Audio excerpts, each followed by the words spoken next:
talentigayga haddaan bilaabo imiga ugu horeyn waxaan samaynayaa mididaasi afkaygaan gelinaya dabadeed markaan afkayga geliyo waxaad adigu arkaysaa ama ay dadku arkayaan waxay noqonaysaa daabko keliya intii kale lagama yaabo inaad aragto bar daawashoonaysa madiley waa tahay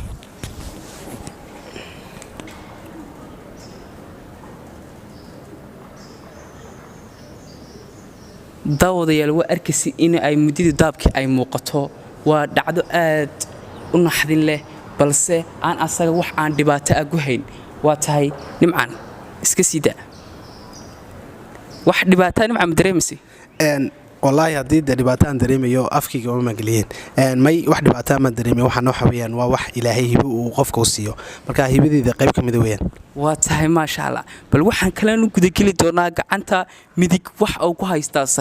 sakiinta wax uu gelinayaa afkiisa balse waa uu nala hadlayaa marka dambana waa dhacdo aad loo yaab leh daawasho wacan sida bismillah tan waa sakiin saddex miro sakiimada weeyaan dabadeeto waxaan sameynaya inaan afkayga geliyo hibadeeda hibo ka midana weeyaan dabadeeto markaan afka geliyo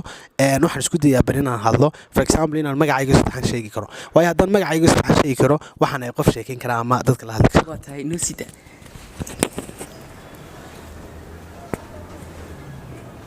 waa tahay waad arkaysin inuu afkiisa geliyey bal haddana waan la sheekaysan doonaa nimcaani waran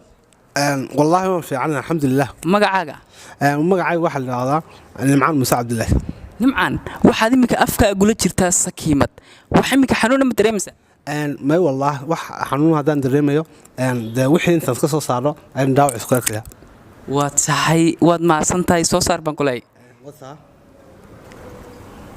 wata imika waa laba midho sakiimadoo isku xidhan hibe ilaahay waxa u siiyey inuu afkiisa geliyo balse waxaan nii sheegayaa in aanaynu ku dayan waayo ilaahay ayaa hibe u siiyey inay laga yaaba inay iniga khatar inay noqoto waxa inoogu xigi doonaa challenge kale oo kasii khatarsan waxa weeyaan masaabiir aad u fara badan oo tira aan ku soo koobi karin hadda waxa uu iska saarayaa shaadhkiisa waa uu ku dul jiifsanayaa qofna waa uu ku dul fadhiisanaya waa dhacdo kasii yaab badan taana bal